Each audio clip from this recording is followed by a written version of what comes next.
Sir, आपका यहाँ किस मांग के लिए जो है बैठक बुलाया गया है और इसमें जो है देशवासी झारखंडवासी आपसे जानना चाहते हैं। मैं राजेंद्र कृष्ण ठाकुर गोड्डा जिला महागामा प्रखंड सरभंगा पैक्स का अध्यक्ष हूँ। साथ ही साथ गोड्डा जिला पैक्स लैंप्स संघ का भी अध्यक्ष हूँ। अखिल भारतीय किसान सभा का मैं जिला सचिव हूँ। आज हमारे इलाके में गोड्डा जिले के अंदर सुंदर जलाशय योजना एक बहुत बड़ा सिंचाई का साधन है, लेकिन आज इतना बड़ा डैम होने के बाद हमारे झारखंड के अंदर गंगा नदी पार की है, साहेबगंज घाट होकर के वहां से पानी इस देश में नहीं बल्कि बांग्लादेश में अडानी के द्वारा बिजली प्रोडक्ट करवा करके भेजा जा रहा है। आज हमारे इस नहर के बगल होकर गंगा का पानी पाइप के द्वारा भेजा जा रहा है, लेकिन आज हम किसान और रोहिणी नक्षत्र पार हो गया, मृगशिरा नक्षत्र भी आज 3 दिन बीत चुका है, लेकिन आज हमारा खेत खाली पड़ा हुआ है। खेत की जुताई नहीं हो पाई है, बिचड़ा खेत में बोया नहीं जा रहा। अगर समय पार होने के बाद अगर मानसून आता है, सिंचाई की कोई व्यवस्था सरकार के माध्यम से, इस व्यवस्था के रहते हुए जो हमारे पूर्वज किसानों ने लड़ करके सुंदर डैम को लिया, इस इलाके में पानी पटवन करवाने के लिए, जो आज यहाँ के पदाधिकारियों के कुव्यवस्था के चलते हमारे खेत तक पानी नहीं पहुँच रहा है। आज हम उसी बात को लेकर इलाके के सभी किसान जमे हुए हैं कि हम लोग अपने खेत तक पानी कैसे पहुंचावे, जबकि हम कमांड एरिया में पड़ते हैं। सुंदर जलाशय योजना से पानी लेने का अधिकार हम सभी किसानों को है। हमने मालगुजारी इस पानी के एवज में दिया है। अभी सरकार और यहाँ के पदाधिकारियों की लापरवाही है कि खेत तक पानी नहीं पहुंचती, हमारा खेत सूखा रह जाता, फसल उग नहीं पाता है, मालगुजारी हम लोग देते नहीं है। अगर समुचित व्यवस्था के माध्यम से अगर पानी खेत तक पहुंचाने की गारंटी अगर सरकार कर दे तो हम सभी किसान सोहर्ष उस पानी के एवज में मालगुजारी देने के लिए तैयार है। उसकी बैठक आज हम लोग कर रहे हैं। आज हम लोग 3 सूत्री मांगों को लेकर ये महापंचायत कर रहे हैं कि हमारी मांगे हैं कि समय के रहते बिचड़ा हमारे खेत में बोया जाए, उसके लिए अविलंब पानी सुंदर डैम से खेतों तक पहुंचाने की गारंटी यहाँ की सरकार, यहाँ के पदाधिकारी करें।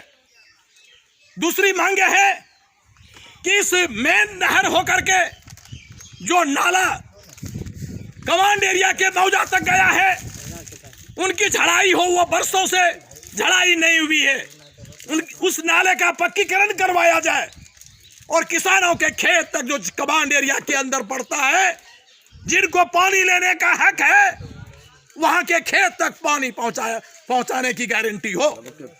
तीसरा सवाल, तीसरी मांग हम लोगों का है कि गंगा हमारे झारखंड से होकर के पास की है, अथाह पानी है।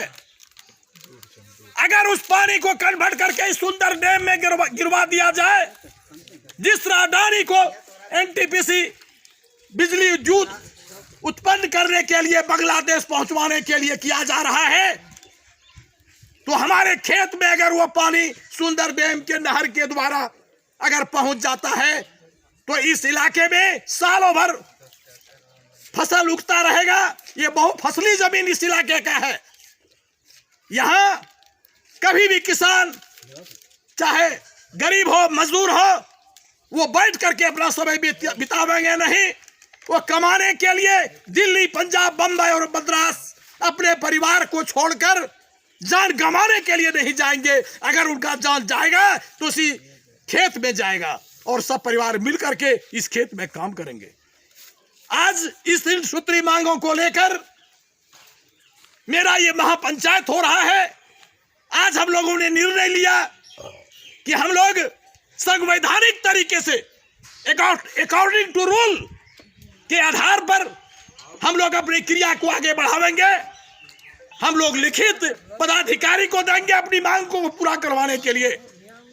अगर वो मांग पूरी नहीं होती तो ये इस इलाके के किसान सिर्फ नहीं बल्कि गोड्डा जिले के अधिकांश प्रखंड के किसानों को जागरूक करके ऐसा उग्र आंदोलन खड़ा करेंगे, गोड्डा जिला जाम हो जाएगा, इस इलाके का क्रियाकलाप बंद हो जाएगा और हम तब तक नहीं काम को आगे बढ़ने देंगे जब तक हमारे खेत तक पानी की व्यवस्था पहुंचाने की नहीं हो जाती है। आज झारखंड अलग हुआ, अलग होने का 3 ही कारण था, जल, जमीन और जंगल। आज हम पानी के प्यास में हैं, हमारे घर में पानी नहीं है, पीने के लिए तरसते हैं और सिर्फ इस गांव में, इस मौजा में, इस पंचायत में नहीं बल्कि इस इलाके में तमाम कुआं, तालाब, पोखर सब सूख गया है, पीने तक के लिए पानी की व्यवस्था नहीं है। मवेशी गिड़गिड़ाते हैं, चिल्लाते हैं, हम लोग उसकी आवाज को सुनकर जान जाते हैं कि प्यास इनको सता रहा है, लेकिन पानी की व्यवस्था नहीं। अगर सुंदर जलाशय योजना के द्वारा अगर हमारे खेत तक, हमारे पोखर तक, हमारे गांव तक, हमारे घर तक अगर पहुंच जाता है तो निश्चित रूप से जान माल सहित सबका सुरक्षा होगा और फसल भी उगेगा। और चाहे कितनों किसी को पैसा मिले, ये देश किसानों के ऊपर टिका हुआ है। 90% यहाँ किसान हैं भारत के अंदर, गोड्डा जिले के अंदर। आज अगर ये चिलचिलाती धूप में खेत में काम करके अगर फसलों को नहीं उगाते हैं तो चाहे कितनों भी वेतन उसको मिले, उनका परिवार भी भूखे मर जाएगा। तो इसके लिए सरकार को हमारे किसानों को लेकर के चिंता नहीं है। अगर थोड़ा भी चिंता वो कर दे तो निश्चित रूप से इस गोड्डा जिले की जो किसान है, बहुफसली जमीन है, बहु उपजाऊ जमीन है, यहाँ पूर्ण रूप से फसल पैदा हो सकता है। इन्हीं शब्दों के साथ मैं अपनी बातों को विराम देता हूँ। जय हिंद, जय भारत, जय जवान, जय किसान। अगर आप लोगों की मांग सरकार पूरा नहीं करती है या प्रशासन पूरा नहीं करते तो आप लोग इस महापंचायत में क्या निर्णय लिए? हम लोग इस महापंचायत में निर्णय लिए कि हम पदाधिकारी से लेकर के सरकार तक उन्हें 8 दिन का समय देंगे। अगर 8 दिन के अंदर इस पर कोई कार्यवाही प्रारंभ नहीं की जाती है तो गोड्डा जिले को हम सील कर देंगे। तो आप लोग पदाधिकारी को जानकारी दिए अभी तक? अभी हम लोग नहीं दिए है, इसलिए हम लोगों का निर्णय नहीं हुआ था। आज हम लोग अंतिम निर्णय इस महापंचायत में लिए और इसके तहत हम लोग कार्यक्रम को आगे बढ़ाएंगे। अच्छा सर, ये जो है आप लोग का पहली बार बैठक है कि कितनी बार बैठक? देखिए, इसके पहले भी हम लोगों ने 2 बैठक किया, तो पंचायत स्तर का बैठक था, लड़ाई ये प्रखंड स्तरीय थी, जिला स्तरीय थी। तो हम लोगों ने ये आज फिर महापंचायत के रूप में रखा है और आज हम लोगों ने जो निर्णय लिया, इस निर्णय के तहत हम लोग कार्य को आगे बढ़ाएंगे। तो इस विषय पर पहले सरकार को कोई पेपर दिए थे, आवेदन दिए हुए थे? इसके पहले पिछले वर्ष हम लोग इसी तरह महापंचायत बुला करके 4 दिन का अल्टीमेटम सरकार को दिया था कि 4 दिन के अंदर अगर इसकी व्यवस्था नहीं होती है तो हम लोग सरकार के नींद को हराम कर देंगे।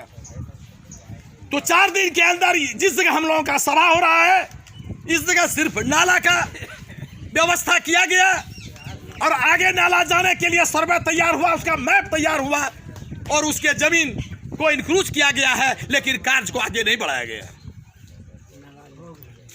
तो ये क्या कहते हैं, रिसीविंग पेपर लिए हैं सर से? कौन पदाधिकारी को दिए थे? वो हम एसडीओ और एग्जीक्यूटिव को दिए थे, उनका रिसीविंग पेपर भी मेरे पास में है।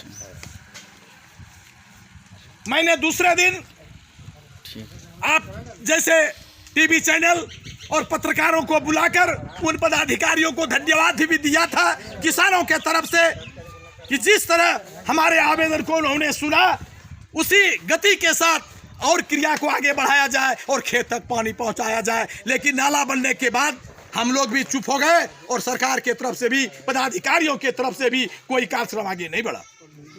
और ये जनता आप एक साथ, जनता का आवाज़। हमारे जितने भी यहाँ किसान पहुंचे हुए हैं सब डू एंड डाई के फॉर्मूला पर है, करो या मरो। किसान एकता जिंदाबाद, जिंदाबाद जिंदाबाद किसान एकता जिंदाबाद, जिंदाबाद